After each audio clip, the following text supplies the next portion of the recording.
செங்கோட்டையன் பேசியது தவறுன்னு ஒருத்தரோட சொல்ல ஏன் எல்லாருடைய மனசாட்சி தான் அவர் பேசினார். திரு டிடிவி தினகரன் இப்ப வரைக்கும் இன்னைக்கு வரைக்கும் கண்ணா பின்னான்னு விமர்சனங்கள் வைக்கக்கூடியவர். அவர் எடப்பாடி பழனிசாமி முதலமைச்சர் இல்லைன்னு நான் வந்துருவேன் சொல்லிடுறாரு. திரும்ப தேசிய ஜன கூட்டணிக்கு வருவேன் அப்படின்னு சொல்றதே உங்களுக்கான ஒரு ஸ்பேஸ் தானே. அண்ட் எங்களுடைய முதல் வாய்ப்பு என்டிஏ தாங்கிறதே சொல்றாரு. அப்ப இங்க தேவை ஒரு சமாதான பேச்சுவார்த்தை, அதை சரி பண்ணிடும். அப்ப கூட்டணிக்கு பாதிப்பு ஏற்படுத்துமா? ஏற்படுத்தும். அதிமுக ஒன்றுபட்ட அதிமுக வேணுங்கிறது இங்க அவங்களோட கோரிக்கையா இருக்கு. ஆனா இந்த பிரச்சனை கூட்டணிக்கு பாதிப்பு ஏற்படுத்துமா இல்ல தேர்தல் அது எதிரொலிக்குமா அப்படிங்கிற ஒரு கேள்வி. கூட்டணிக்கு பாதிப்பை ஏற்படுத்தும், தேர்தலை பாதிக்காது.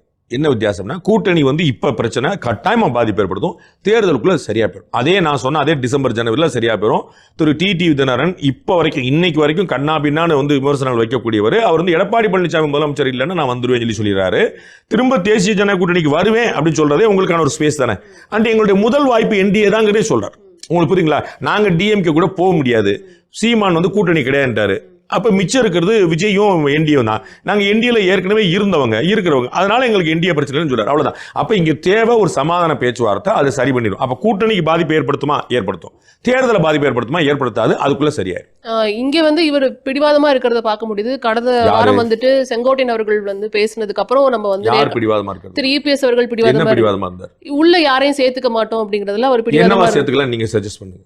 இங்க பெருமக்கள் யாரா ஒருத்தர் சஜஸ்ட் பண்ணிருக்காங்களான்னு சொல்லுங்க.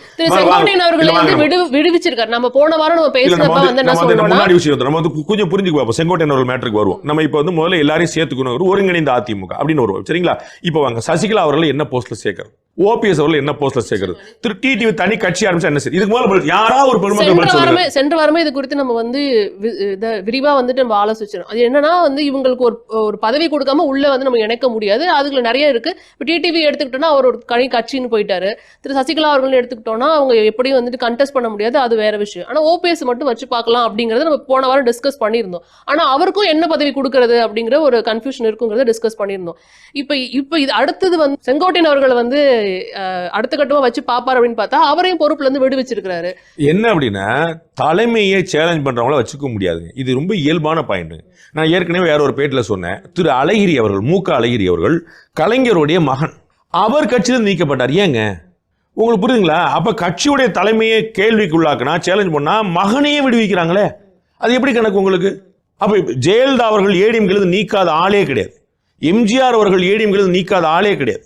துரைமுருகன் அவருடைய பதவி பறிக்கப்பட்டிருக்குங்க. டிஎம்கேல பொதுப்பணித்துறை அமைச்சரா இருந்தாரு, மாத்திட்டு இன்னைக்கு நம்ம புதிய தலைமைச் செயலகம் சொல்லக்கூடிய இந்த ஓமந்தூரார் கட்டடம் செங்கோட்டையன் சொல்றார்கள் மரப்போ பணிப்போம்னு எல்லாம் சேர்த்துக்கிட்டாங்களே. அது ரொம்ப சரி.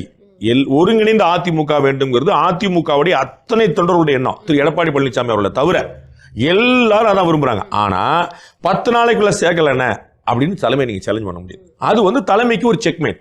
தலைமை செக்மேட்ல இயங்க முடியாது.